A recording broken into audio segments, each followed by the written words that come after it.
when you're traumatized, what happens? Methylation gets altered. When you're traumatized, you're over-methylated.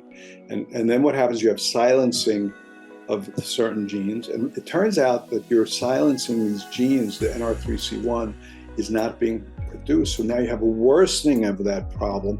The signal for stress doesn't get through. So you're stressed because of these adverse childhood experiences. You've changed your genomic function, the epigenetic function, and now you can't actually, your body can't respond with the protein production, etc., under stress. So you can't handle the stress. Welcome to the Mind Health 360 show. I'm Kirkland Newman, and if you, your loved ones, or clients suffer from mental health issues such as depression, anxiety, insomnia, poor memory, poor attention, mood swings, exhaustion, etc., I interview the leading integrative mental health practitioners from around the world to help you understand the root causes of these symptoms, many of which may surprise you, and suggest solutions to help you heal. If you like this interview, please do subscribe and forward to others who might find it helpful. If you want further information, please go to www.mindhealth360.com or find us on social media. So, Dr. Bob Hedaya, welcome to the Mind Health 360 show. I am so excited to have you here. You are really an unbelievable, incredible force in psychiatry, and I'm really honored to have you on the show.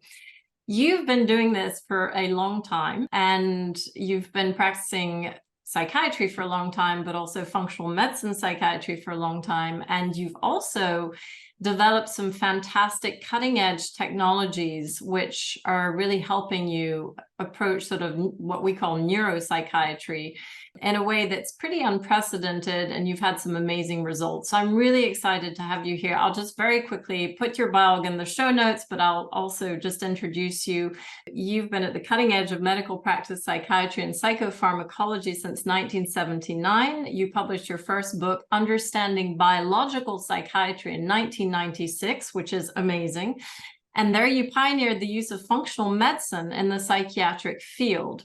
You're now pioneering the use of high-lane technology in the treatment of neuropsychiatric disorders, and you'll tell us all about what that is. You're a clinical professor of psychiatry at Georgetown University Medical Center, where you've been awarded Teacher of the Year on 3 occasions.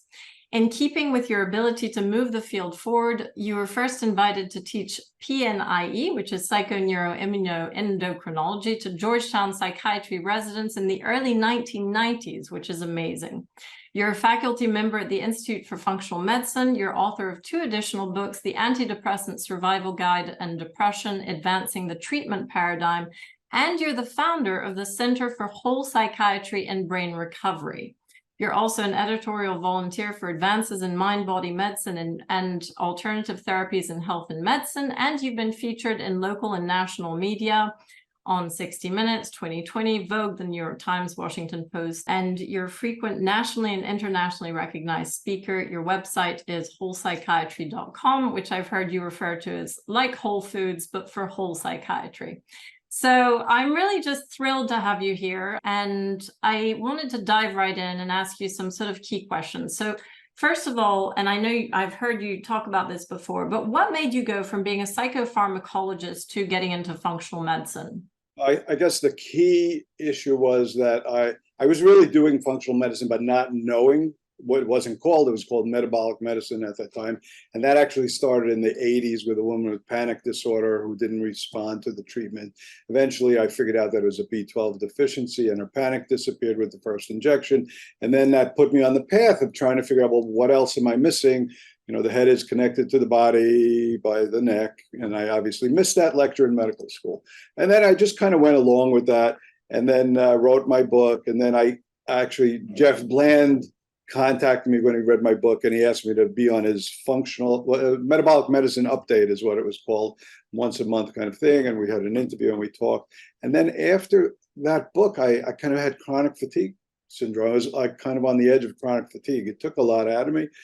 And when I saw my NK cells were very low, I got a little disturbed, and not a little, very disturbed, and started diving into functional medicine for about 3 years, trying to really understand it. And then I went to the first, I think it was the second AFMCP in the late 90s, with Jeff Bland, and I think Mark Hyman was there. We were there together, and it just all clicked. And so at that point, when it all clicked, I just turned over to functional medicine for everybody.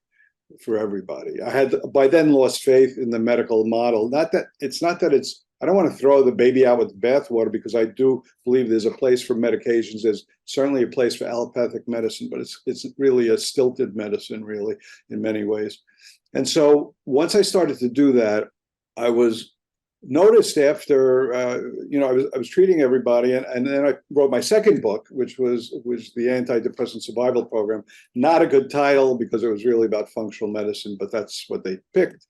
And it was a bestseller, and we had a 4-page spread in the Washington Post health section, and we had literally thousands of calls, and obviously wasn't prepared for this and couldn't handle it. So what I did is I screened people to make sure that they had the resources to do a thorough functional medicine program. And I mean very thorough, because that's kind of the way I do it. And I spend 3 to 4 to sometimes even 5 hours with the patient the first time. And after about 3 years or so, I was noticing that I really wasn't doing much psychopharmacology. I mean, I was not. Before that, I was on the psychopharm merry-go-round. The little SSRI that's not working, add a little bit of SNR or Wellbutrin, or add a little lithium, a little T3. I was doing the whole thing, and then I noticed I'm not doing this anymore. And I think everyone's getting better, and the diabetes is going away, and the osteoporosis and the MS lesions on the MRI are going. What? Then I thought, maybe I have selective attention to the positive outcomes, and I'm ignoring the negatives. So I actually hired a statistician, and I said, here's, go over these charts that from the last, whatever it was, 2.5, 3 years.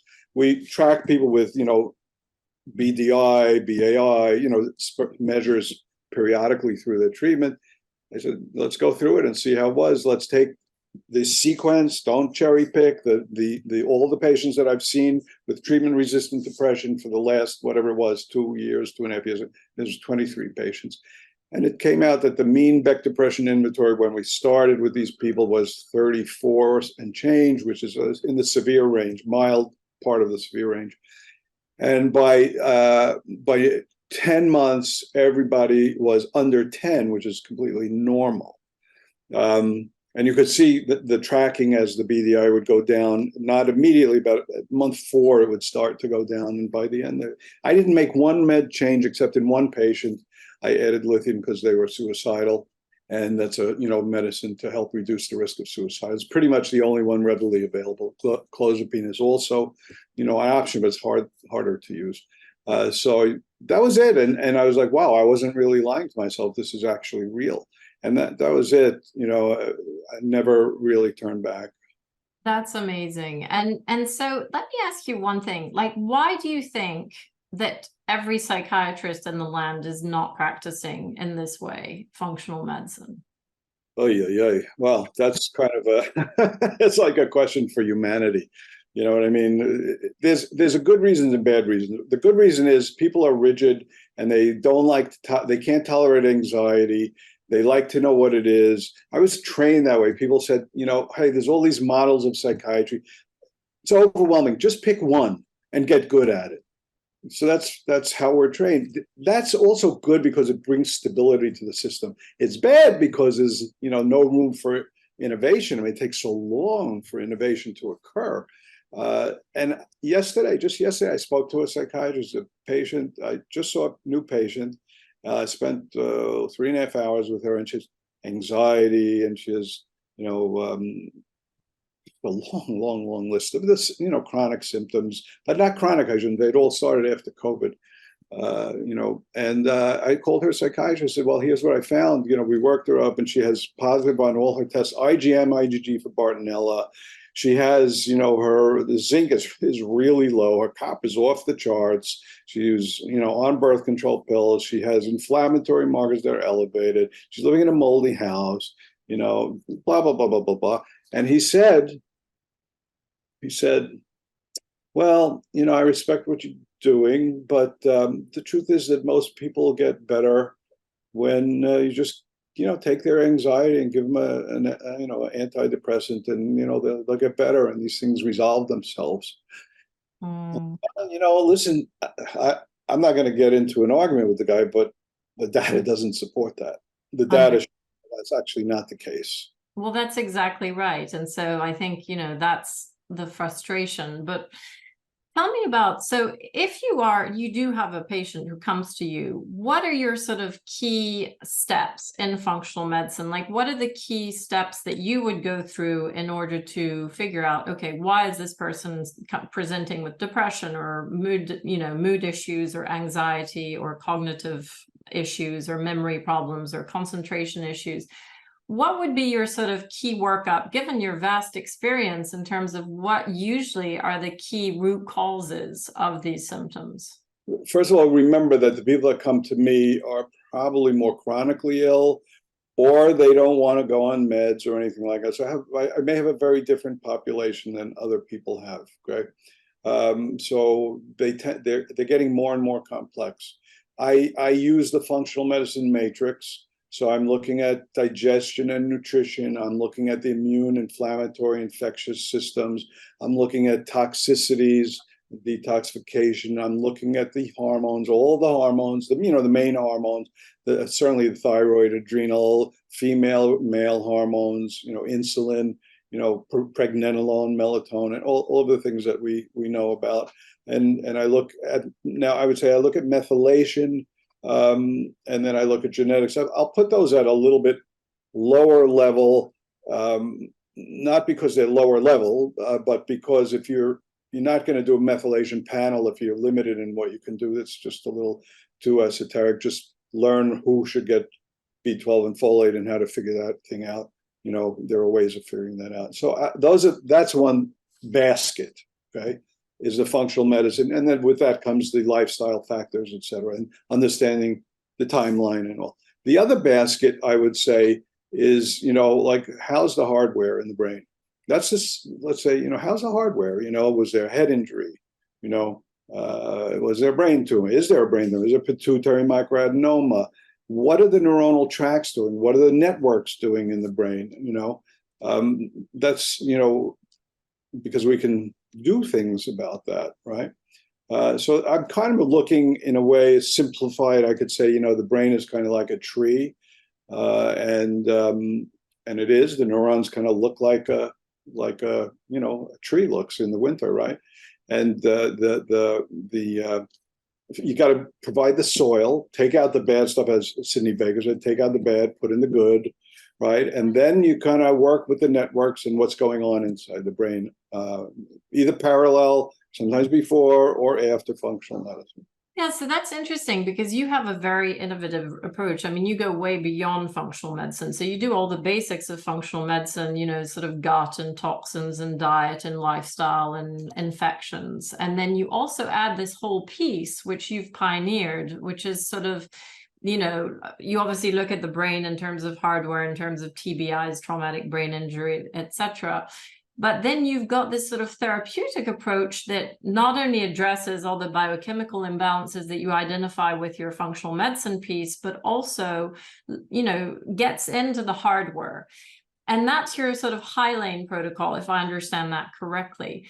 Now, tell us a little bit about that, because you've had some amazing results with that. Yeah, so I actually retired in 2014. It didn't last too long.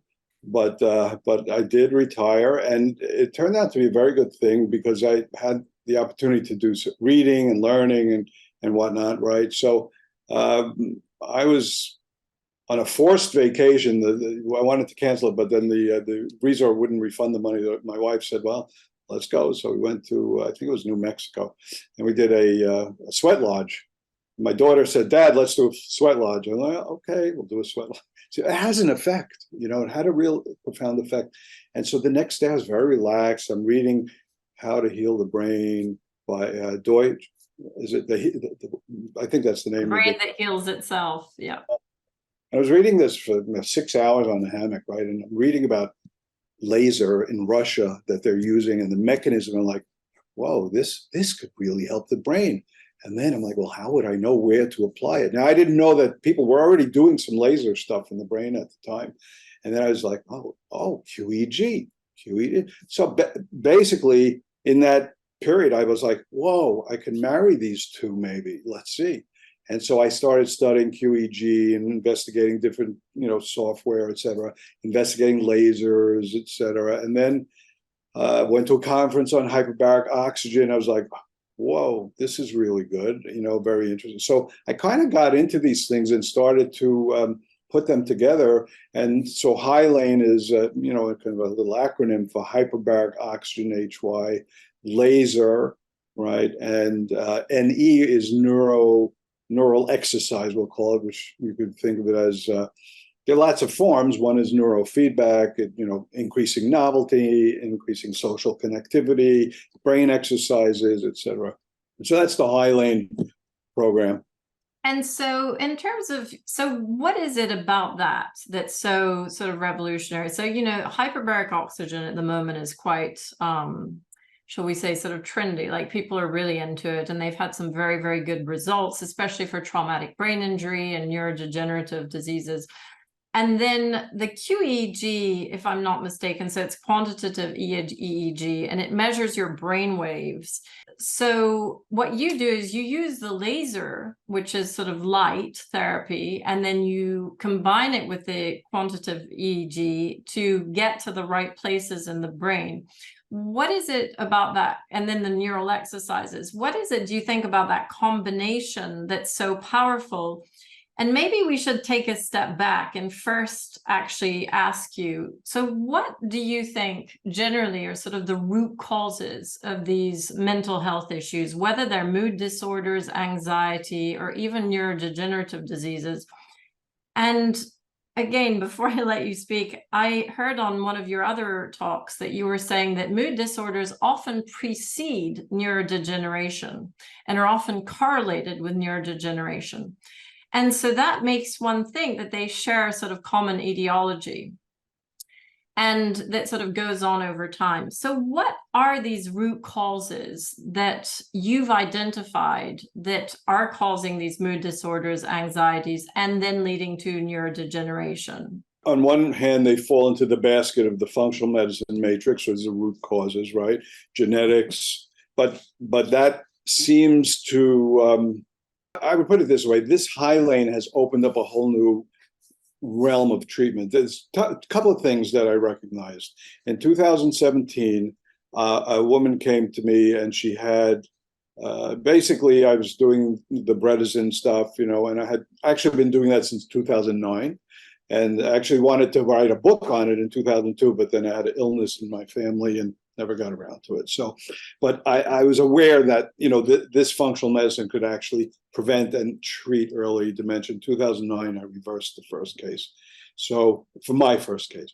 So, this woman came to me in 2017, roughly about 50-year-old woman with, she was postmenopausal. She had absent seizures, never diagnosed. She had something which I didn't even know what it was, prosopagnosia, trouble recognizing faces, and she had early mild cognitive impairment, we'll call it, right? And I did the whole functional medicine thing, and I thought, well, she should get better. And she got better, but she still had some symptoms. At that point, the QEG came online, and I said, well, let me do a QEG because she's still having some symptoms. And her brain was not normal. See, I expected it to be normal, and it wasn't normal. And I was shocked. And I was like, okay, well, let's gonna analyze the pathways. So the QEG allows me to analyze all the pathways, the nuclei, the surface areas. I really drill down. This is not oh, here's a report. It's a boilerplate report. We got a lot of theta. We got a lot of, this is very specific, very, very specific. So in her case, what I did, I said, well, let me laser here to this particular area based on the QEG. And I applied the laser. She comes into my office, and she just says, she actually had an accent. She goes, "Oh my God, I remember the face of the man that I worked with this morning and his wife." And she had a dibula, and she had the whole thing. She like, well, what are you talking about? She says, well, basically, I can't recognize faces.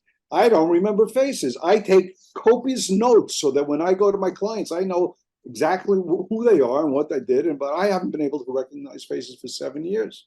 Wow. Like, well, I never heard of that, but I just cured it, and it went away.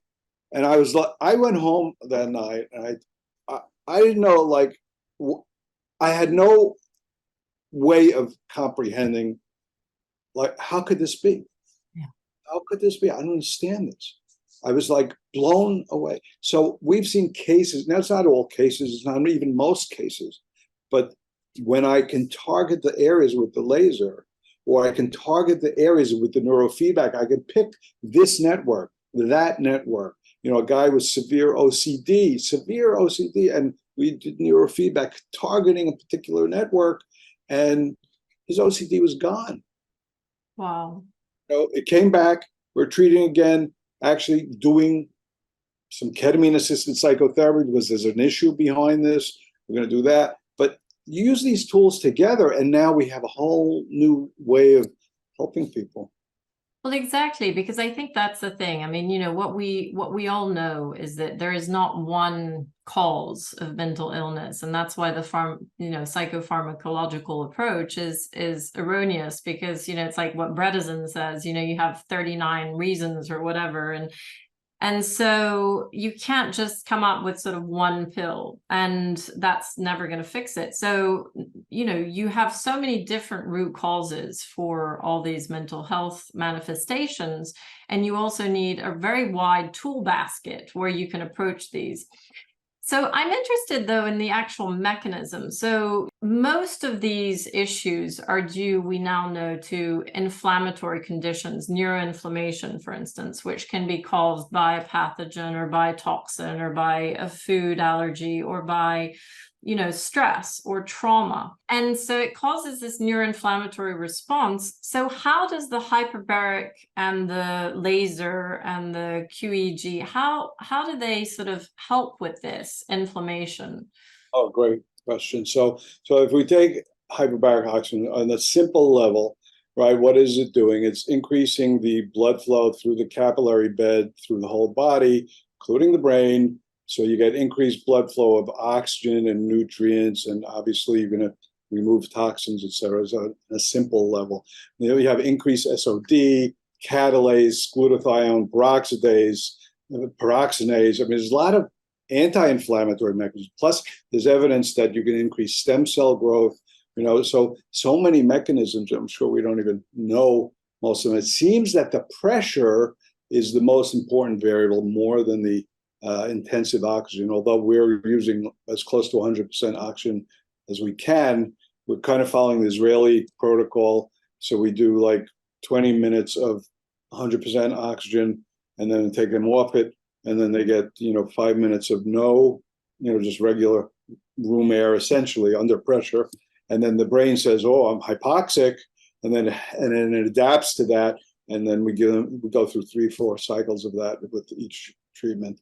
So the hyperbaric does that. It works through many mechanisms. The laser also works through many mechanisms, but the main mechanism people talk about is it increases the output of ATP at complex 4 of the mitochondria immediately. So what happens is, you know, if you think of the mitochondria of having 4, I think of it like a battery, right, with four pores, four channels, right, and the electricity is hopping from 1 to 2, 3, 4, right, and out from pore 4 comes ATP, the energy molecule, which if we don't have it, we're all pretty much dead. We're gone. At the exit of that pore is nitric oxide molecule, right? And the photon dislodges the nitric oxide molecule, and the ATP flows through. The nitric oxide flows into the surrounding tissue, increases blood flow, and it's also a neurotransmitter. So it actually will send the signal back to the previous tissues, et cetera. So that's just one mechanism. There's effects on BDNF. I mean, there's a whole long list. So then if you're providing basically energy, and let me, as an aside, let me tell you something pretty amazing. I just read this like last year. Emotional trauma reduces production of ATP at the 4th complex. No, really? How did they figure that out? Oh, I couldn't tell you. Let's see, probably some animal experiments. I'm sure it was animal experiments. It's pretty striking. Like that explains why people who are disturbed, depressed, traumatized, they just kind of lose energy. Well, they go into, what Stephen Porges would call the sort of dorsal vagal response, which is the shutdown response. And interestingly, I've always wondered the impact that has, the correlation between trauma and the biochemistry. And so it makes sense that, you have a loss of energy production with this trauma. You go dorsal vagal, you sort of have this freeze response. And the other thing was, not just inflammation, as we were saying, but also mitochondrial dysfunction, which you're talking about. We now know, for instance, that Parkinson's has a lot to do with mitochondrial dysfunction, and not just Parkinson's, but any sort of neurodegenerative mechanisms, mood disorders are also very correlated with mitochondrial dysfunction. Yes, that's really true. And so if you think of it this way, so now you give with the laser, you give that particular part of the brain energy, right? You're giving it, if you're using hyperbaric, you're not going to use hyperbaric with everybody. You're using hyperbaric, you're giving it blood flow, nutrients, etc., anti-inflammatory, giving it energy. And now when you add the, say, neurofeedback, neural exercises, neural challenge, you're actually demanding that certain networks work or shut down. You're controlling. It's like working your biceps in the gym, for example. So you've given everything it needs, the brain needs, and now you're telling it, here, do this, work here, work there, right? So you're shaping things. That's kind of what we're doing. That's so interesting. And one of the things also, there's been a lot of good research on the benefits of neurofeedback, for instance, in trauma cases, PTSD. And so I'm wondering, so you've also had very good results with neurofeedback and neural exercises, but in the context of this whole treatment. And so it's super interesting to try and figure out, how all this breaks down and what causes what and what impacts what. And you say what causes what? I don't try to answer that question anymore. Right? Don't try to answer that question. And I learned this a long time ago. I was treating a woman for depression. I gave her an antidepressant. This is a long time, in the 80s. I've been in practice 10 years, and I gave her an antidepressant, and she came in 3 weeks later, and she was feeling good. And I said, well, what do you attribute your response to? Because I'm thinking it's the antidepressant. She says, well, my mother-in-law moved out. And and that's when I said, you know what? I give up on trying to figure out cause. Yeah. There's too many variables. No, you're absolutely right. But it's very difficult because you have to be a medical detective, right? To try and figure out, is it the mother-in-law? Is it the mold? Is it the diet? What is it? Could be mother-in-law, right? Could be the mold. Could be the mold, exactly. And so the other thing I'm very interested in is the relationship between the biochemistry and the psychology. And so, there's a lot of work being done on childhood trauma and adverse childhood experiences, and a lot of work that these wonderful trauma people like Stephen Porges and Bessel van der Kolk and Dick Schwartz do to really help people who've had, severe trauma, ongoing trauma, complex trauma, etc. And I come from the background of functional medicine, and I always think, okay, so you can treat people with trauma, but what is the impact on the biochemistry, and vice versa? Like, if you have trauma, does it make you more susceptible to biochemical aggressors, and vice versa? If you're born with genetic sort of predispositions, and you're born in a sort of toxic soup where your parents smoke and you're surrounded by mold and you're eating poorly, does it make you more susceptible to psychological stressors and trauma? So what is that link between the biochemical and the psychological in your book? Yeah, so I would say two things. One, I've come to a conclusion that the vast majority of what we're calling psychological is not psychological, right? That it's really based in physiological and cultural factors. And the psychology is kind of the tip of the iceberg. Now, character needs to be developed. You can't ignore that.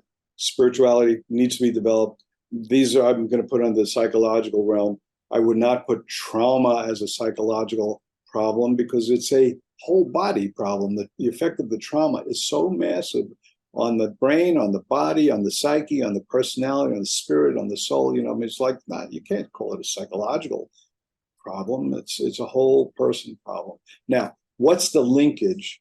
The other thing is this. I wouldn't even call it a linkage. I'd say it's seamless. You know, we used to say nature versus nurture. There is no nature versus nurture. It's seamless. And we know that now from epigenetics, that epigenetics is what ties the two together. They are seamless. Now, I'm going to give you two examples of how the brain and trauma affect the psychological experience, you know? Okay. So one thing is this, let's say, you know, there's a little complicated, okay, but we all know about the hypothalamic pituitary axis, the stress axis. The core stress response starts with the prefrontal cortex, right? It goes to the hypothalamus, and then the pituitary gland, and then the adrenal gland, and then there's a feedback loop through the adrenal hormones back to the brain at the level of the pituitary, the prefrontal cortex, the hypothalamus. This is the standard stress response. And if you're stressed, whether it's a real stress or perceived stress, you might be misperceiving, but it's still a stress, right? Based on your thinking or something, or assumptions or whatever. But if you're stressed, that gets activated, right? Now, when you're traumatized, there's another layer to this. That's kind of where I'm heading. There are genes that we now know about. There are five families: NR3C1, FKBP5, CRH receptor 1, CRH receptor 2, CRH binding protein, and there are actually others. Those are the ones that I'm focusing on now. NR3C1 is basically a gene that makes a protein and it controls how your body is able to read the stress signal. So when you get stressed, you make cortisol. The cortisol goes to the cell, into the cell, goes to the nucleus. At the nucleus, there's a door, and the door is the protein that receives that signal of cortisol. Hey, I'm stressed. That's made by NR3C1, that protein. And FKBP5 is a chaperone. It works with it. Okay. And if you're not making the proper door, the receiver, then the cortisol is knocking on the door saying, hey, I'm stressed. And you're like, give me 5 minutes, give me 5 minutes, you know. You may get a response, but it's inefficient, right? There are lots of genes that are variants of the NR3C1 FKBP5 is all down-regulating the signal. So meaning you're having worse transduction, worse signaling of stress. There's only one upregulator that's been found in terms of these variants, okay? So when you have these variants, you know you're not receiving the signal, okay? Now, a lot of my patients have these, okay? Now, when you're traumatized, what happens? Methylation gets altered.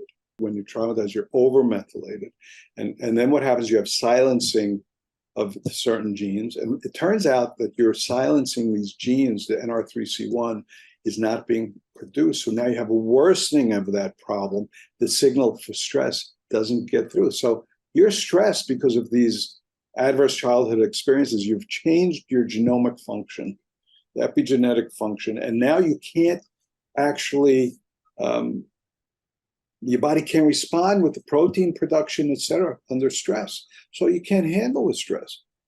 So now you probably already have some variants, because if you're subject to abuse, that means the people around you are not functioning so well. So they're already probably have some problem with stress. And now you're adding to it, you know, and then now you have less cortisol signaling. So now what do you have? You can't cope with stress. What happens then? I don't know. Maybe I'll start drinking. Maybe I'll do, who knows what, gambling, whatever I'm going to do to cope and help regulate my stress. I'm going to cut out of school. You know, I don't know. I can't function, right? Oh, now I can't even control the inflammation. I get an infection. I can't control the inflammation. I'm not making cortisol adequately. I can't sleep. I have no energy. How am I going to get through? Well, increased risk of suicide, increased risk of depression, PTSD, fibromyalgia, sensitivity to mold, inflammatory. You see, it's a whole domino effect.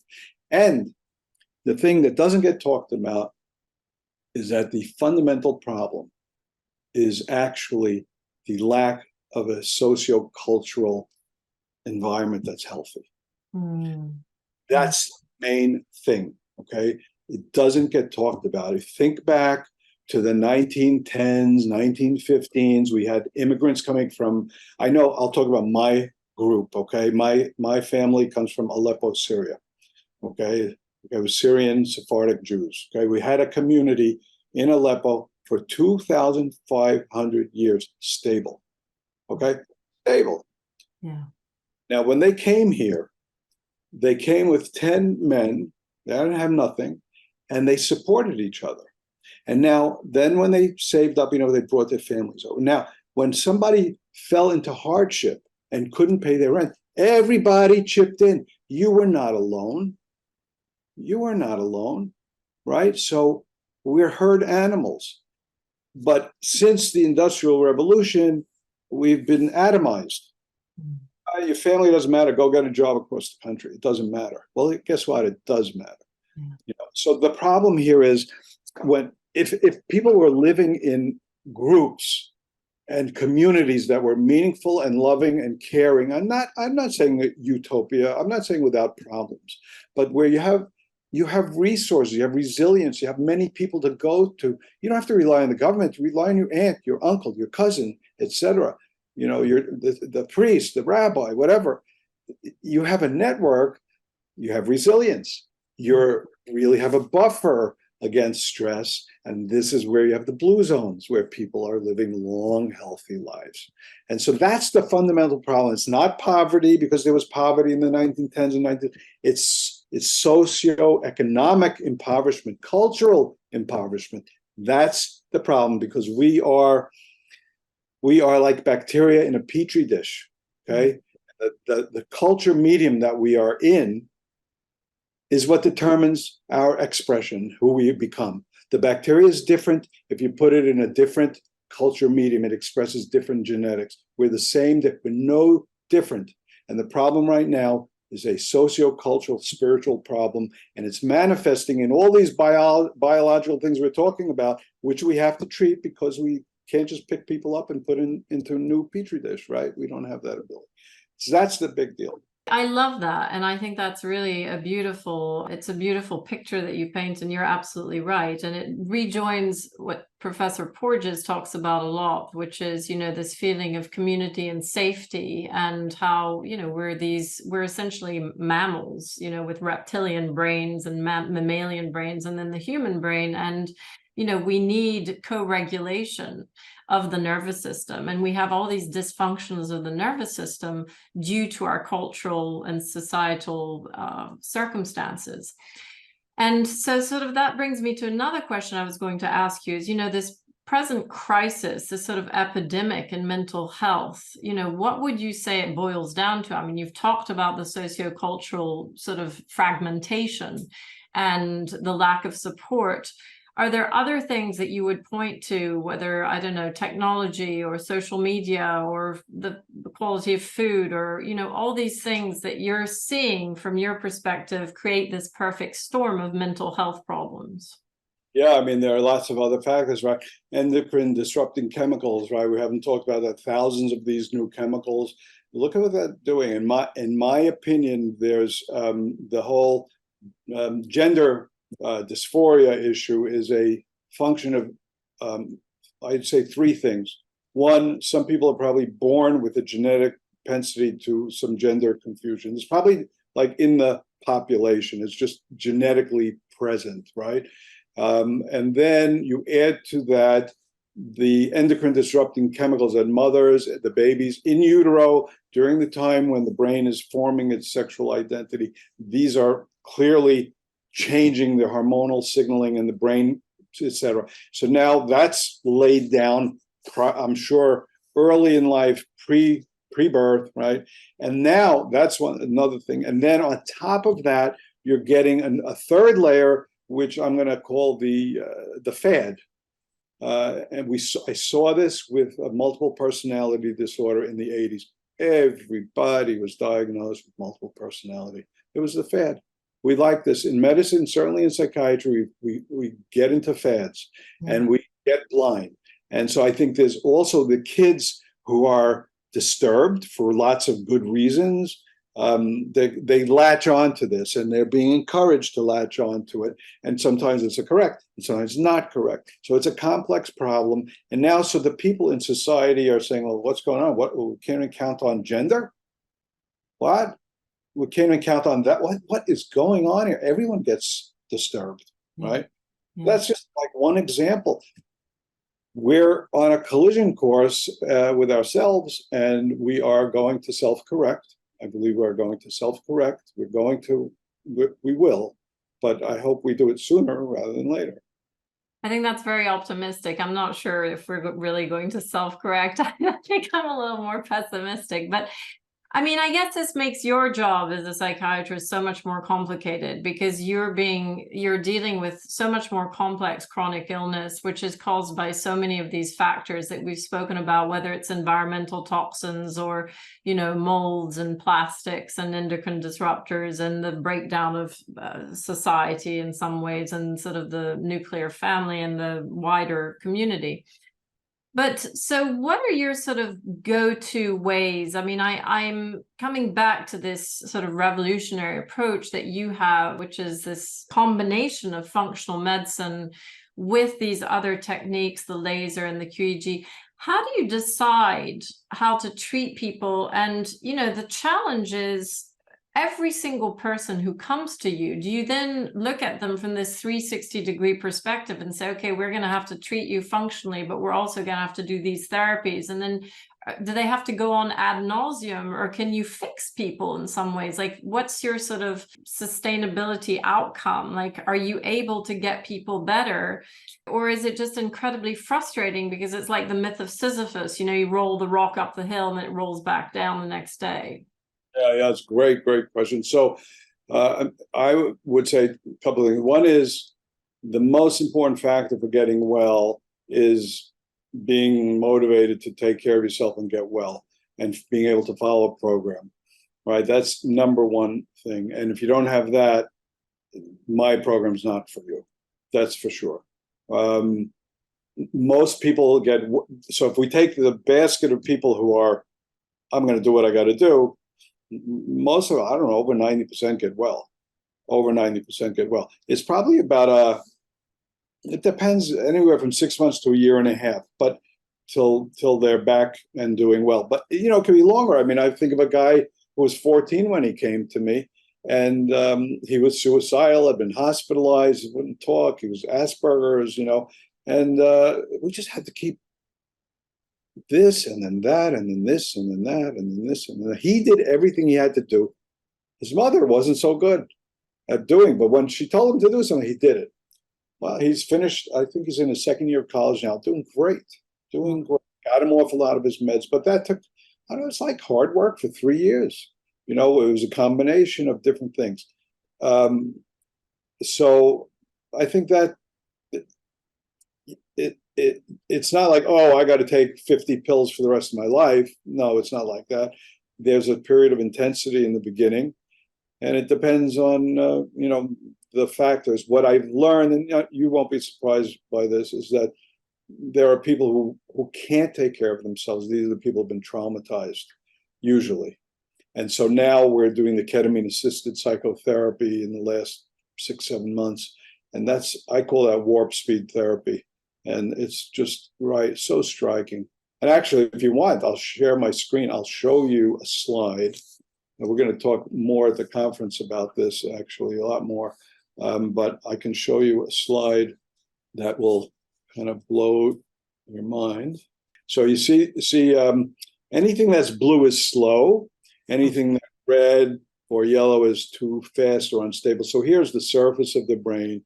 The gray is normal. Right, the surface of the brain here is unstable, and the brain uses most of its energy to actually inhibit firing. But here, because it's not inhibiting, it's over firing. Right, and this is a woman who had severe PTSD, 70-something years old, was actually diagnosed at one point as a multiple personality.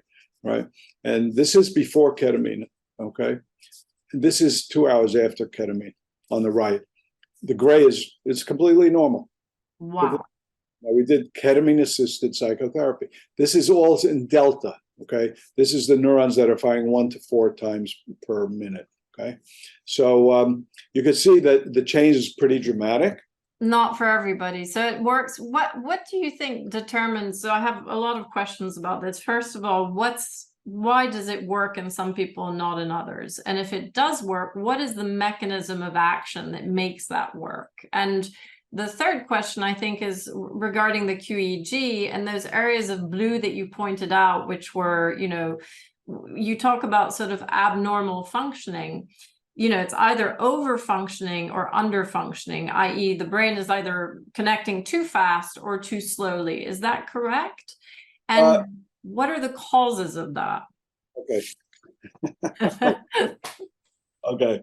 Okay. First of all, the mechanism of action. There are multiple mechanisms of action. I think one thing we know that it helps regulate the thalamus. So ketamine helps regulate the thalamus. The thalamus is, think of it as Grand Central Station. It's mediating between the cortex, your higher order thinking, and the inner, deeper nuclei and parts of the body and brain. So it's really, in a way, a relay complex, very complex relay station. And it gets dysregulated for a lot of reasons. One of them is trauma. So we can see on the QEEG, thalamic dysregulation. And I'm thinking, I don't know yet, but I'm thinking that we can predict who's going to respond to the ketamine.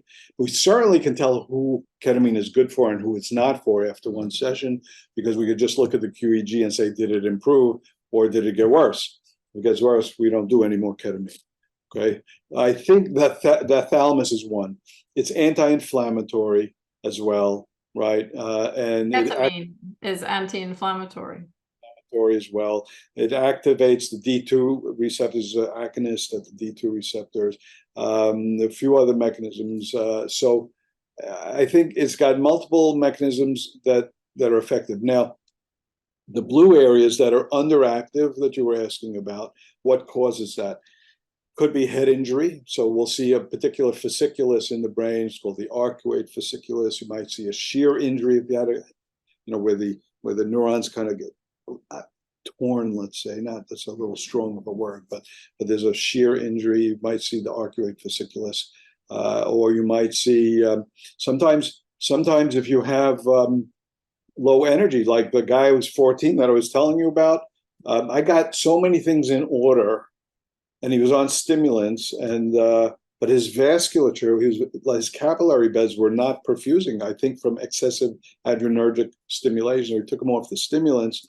And then I looked at his QEEG, and his brain was like so slow. I mean, meaning that blue stuff, those tracks, that's like telling us it's equivalent to diffusion tensor imaging, which tells us about the communication of the neurons and the speed of the communication. And that blue is slow in particular pathways. And he had it all over the place. And I was like, brain, it's the whole thing. So now what could that be? That could be mitochondrial problems. It could be fatty acid, the myelin, right? Could be B12, could be a lot of things. So I gave him methylene blue because that would give him the ATP, right? And actually did really well with the methylene blue. And his vasculature improved, et cetera. But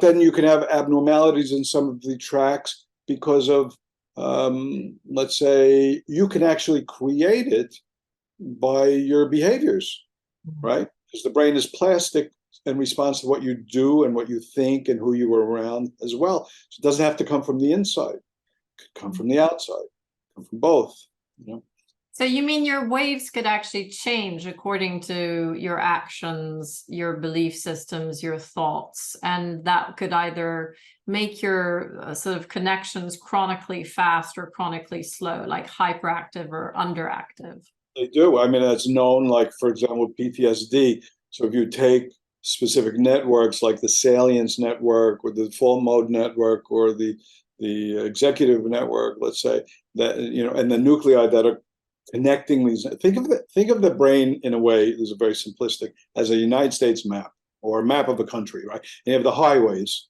and you have the cities, right? So the cities are the nuclei, and the highways are these networks, right? And the default mode network involves several cities and several pathways between cities. And in the case of, let's say, OCD or trauma or PTSD, parts of the network get big, they get too much traffic, and the cities get big, and others shrink, right? The resources are, and they actually, a brain is plastic, which is a good thing, right? But it changes in response to your experience slowly, but it does change in response to experience. And presumably it also changes in response to certain, chemical stressors or biochemical insults or injuries or pathogens, toxins. All those presumably change not only the network, but the city as well, right? Right, correct. And then what is this thing? So we know that the brain is plastic, but we also know that once a neuron is dead, it's dead, right? In the case of neurodegeneration, if you have a loss of these neurons over time, is there still hope? I mean, obviously you can increase the connection, but isn't that a harder thing to deal with? Yeah, well, if a neuron is dead, it's dead. You can make stem cells, not a high number. Maybe stem cell therapy someday will turn out to be helpful. But then there's also a population of neurons that are in a liminal state, meaning they're alive, they have a heartbeat, but they're not doing their job. The woman with the facial blindness had her cells, in particular of the brain, that were in a liminal state. They weren't functioning. They were staying alive. When I gave them the energy, they're like, oh, okay, good morning. Now we can do our job.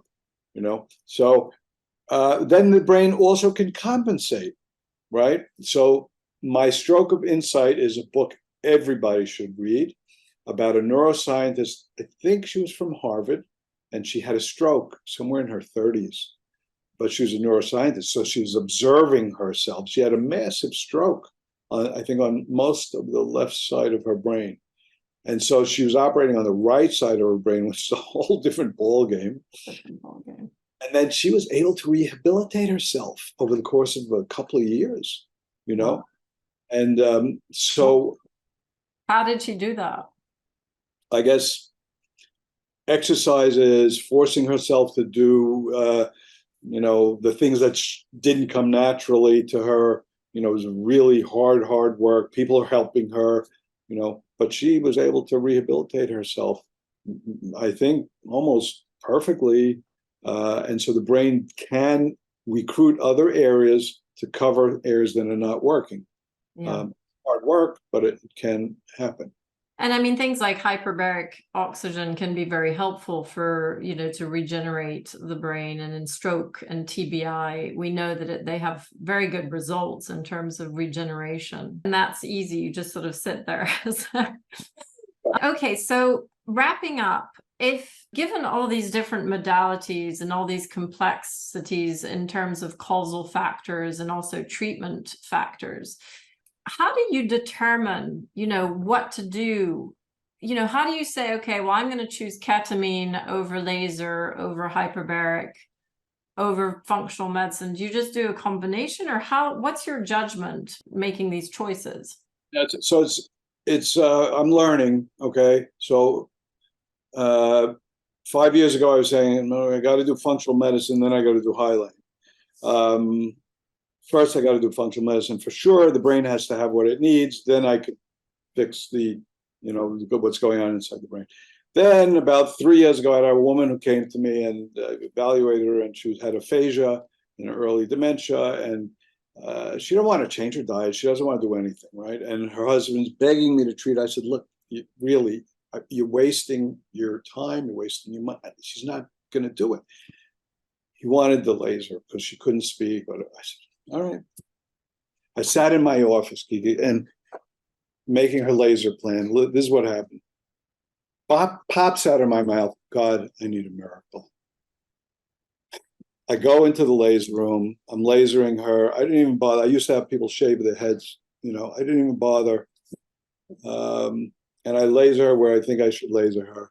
She starts speaking. Wow. I'm like, tears in my eyes. I Tears. bet. Her husband's like shocked, right? So I didn't do any functional medicine, right? And now I'm like, oh, maybe I don't need to do the functional medicine first. So I'm kind of up in the air. And now the way I do it is I'm trying to streamline it as much as I can. And like yesterday, for example, I saw a woman this with anxiety and has a Bartonella thing, but she's got 4 or 5 infections in her gut and amoebiasis. And I'm going to treat her gut first, with some herbs, and then probably an antibiotic, and then I'm going to test it for some other tick-borne things. And then the last thing I'm going to do is treat her tick-borne infection. That's the last thing I'm going to do, because I don't think if I throw antibiotics and her body can't help her, we should be on antibiotics forever. Yeah, that's a good point. And what about the role of therapy, psychotherapy, and sort of psychological therapies, trauma therapies, and, used to be CBT, now more and more it's somatic therapies, EMDR, somatic experiencing, because we now know that really the trauma gets stored in the pre-verbal parts of the brain. And so the prefrontal cortex isn't particularly helpful when it comes to therapy. What role does that have in your approach? I think it's critical for many, many people. And as I would say, I'm always kind of looking like, is that getting in the way of the healing, of the self-care? Is that getting in the way, or is it not a factor? If it's a factor, it has to be dealt with, because you're going to get nowhere. And the way I'm not doing EMDR or the somatic, but other people are. I'm doing it with the ketamine-assisted psychotherapy, because I find it to be, I used to do a lot of hypnotherapy and NLP. And this is kind of like takes the burden off the therapist, because it's the drug. It's putting them into this kind of semi-hypnotic, psycholytic state. And the stuff that we can get to so quickly is just astounding. And I see people who've been ill and not really responding to all these IVIG and antibiotics for years. And one young woman, 30 years old, on 14 meds, she came to me, and I'm working with her for 2 years, and she can't pull anything off, and she's not really getting better. And we start the ketamine thing, and she's starting to take care of herself, and she's starting to cut the meds down, and she's starting to see the light at the end of the tunnel, starting to think about moving out from her family, her house. It's nothing. She says, I needed the illness for these reasons. She didn't know that. Now she knows that.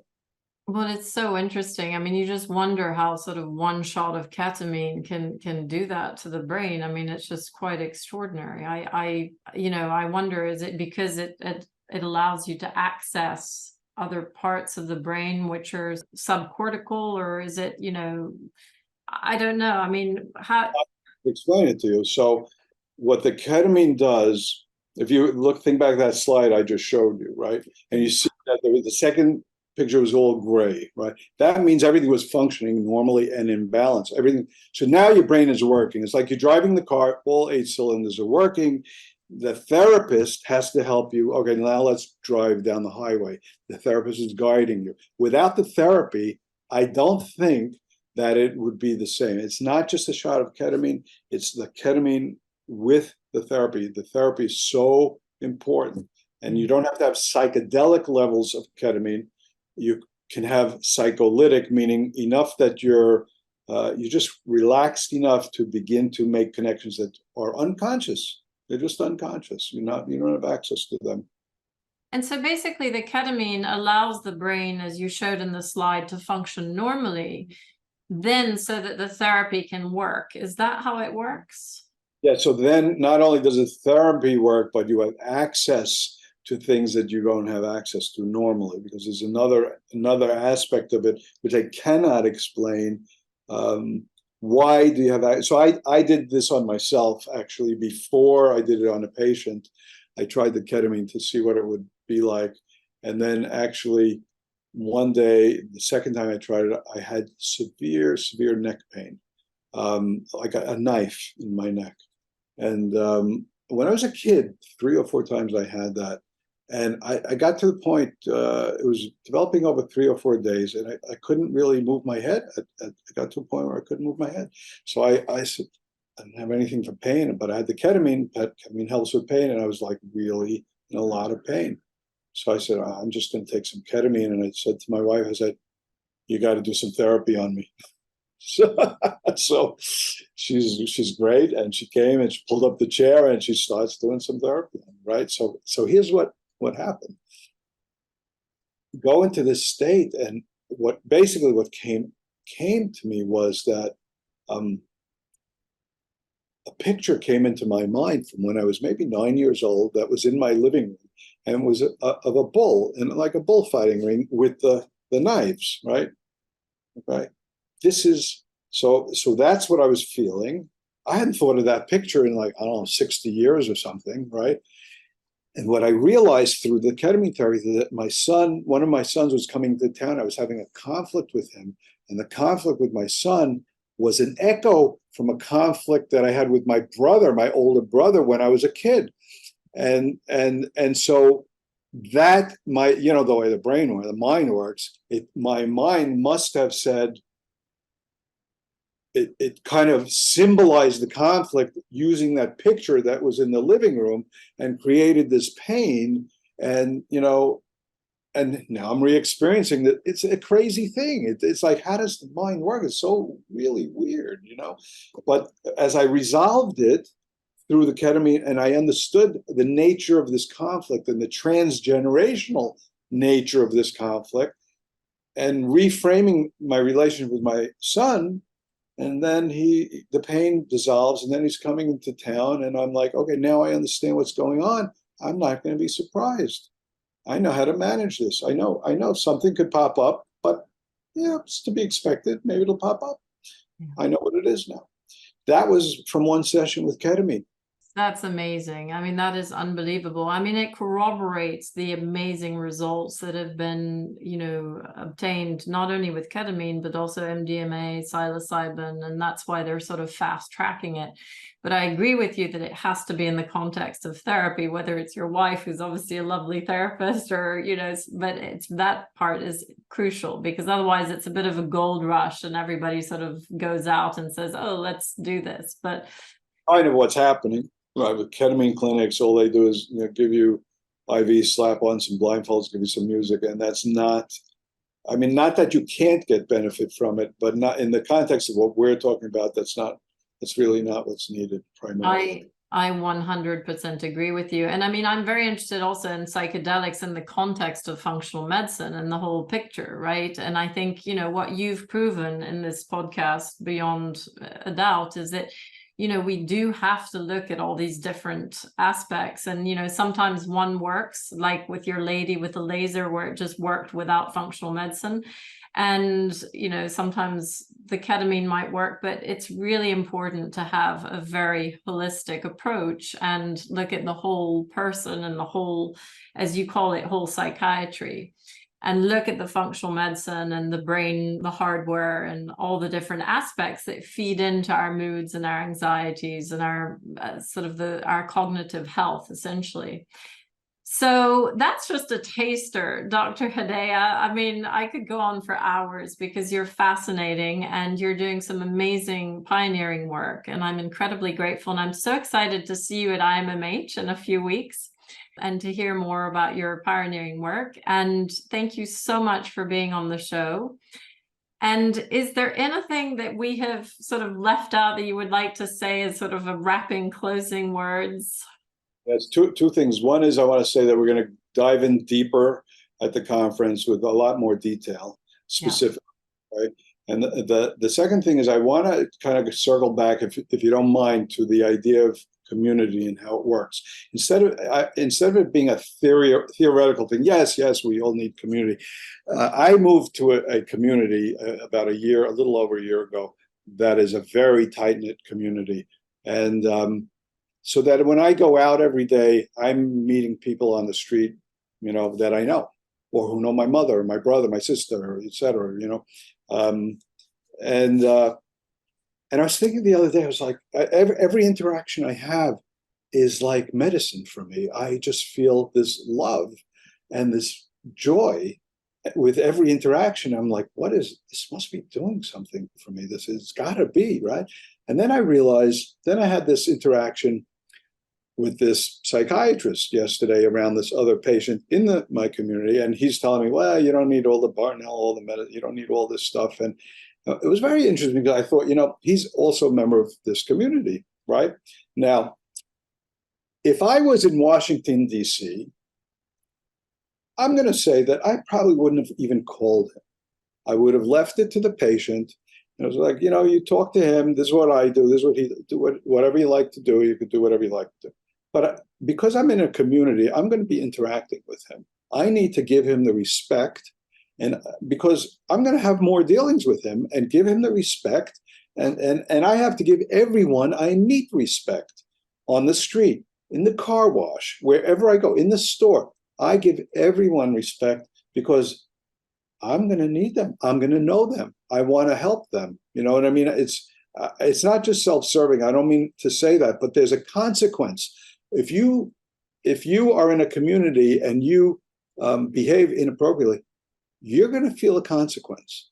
Believe me, you're going to feel a consequence. So now everybody's more civil, right?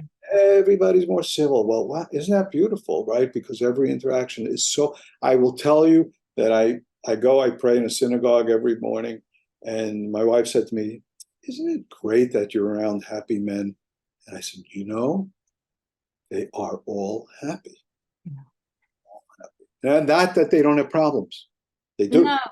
And I think that's beautiful. And, it brings me to sort of social media and the community of social media where there's so few consequences. And, you're sort of in a vacuum, and these kids are in a vacuum. And to me, that's kind of a real problem. Yeah, do whatever you want. Well, my experience is now the opposite of social media. And it was actually an aha moment. I was like, wow, really everything I do, I have to think about the consequences, how I'm affecting other people. I'm not separate from them. No, and that's so important. And from a spiritual perspective, we're all linked. And I think anything that reminds us of that is crucial, and anything that sort of gives us the illusion that we're separate, like sort of social media, where you can say things and there are no consequences in real life. It's abracadabra, abracadabra. You know what? Abra is Hebrew. I will create. Bara is create. Bra, I will create. Ke as dabra, as I speak. I will create as I speak. And that's what it is. Be careful how you speak, because whatever you say, you're creating. That's so true. It's so true. And I mean, what you say also is so important. And I know in the UK, we now have a minister for loneliness, because, loneliness is such a huge problem. And so if everybody lived in communities like you do, we'd all be way better off. And, sometimes when I listen to Steve Porges' work about social engagement and the ventral vagal and how important that is, and how our institutions should be so much more polyvagal informed in terms of social engagement. And I think, maybe that is the root, if we're looking for one root, one thing that could really help us all, our health and our mental health, maybe it is that social engagement and that supportive community. So I really think so. Yeah, because it's nervous system regulation, essentially. As you say, regulation, right? Exactly. Right. What it is. I mean, that's actually been shown with QEGs, right? If you and I are talking, and if we had QEGs right now, you would see our waves are synchronized, No, it's true. And I mean, then there's a whole oxytocin piece. So Sue Carter, who's Steve Porges' wife, who does a lot of research with oxytocin and the anti-inflammatory effects of oxytocin, which is the sort of love and bonding and connection hormone, right?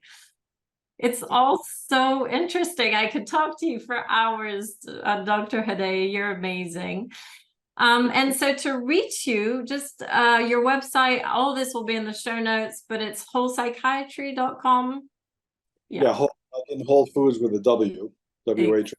Exactly. Well, thank you so much for your time. You're unbelievably amazing, and I'm incredibly grateful for the opportunity. It's a pleasure. I really enjoyed it. Thank you so much for listening to the Mind Health 360 show. I hope that we've helped you realize that mental health symptoms have root causes that can and need to be addressed in order to sustainably heal.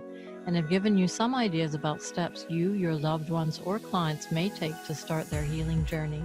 Please share this interview with anyone you think may find it helpful, and don't forget to subscribe to keep up to date with our latest interviews on integrative mental health. If you want further information, please go to www.mindhealth360.com or find us on social media. This information is for educational purposes only and is not intended to diagnose or treat any disease or to replace medical advice. Please always consult your healthcare practitioner before discontinuing any medication or implementing any changes in your diet, lifestyle, or supplement program.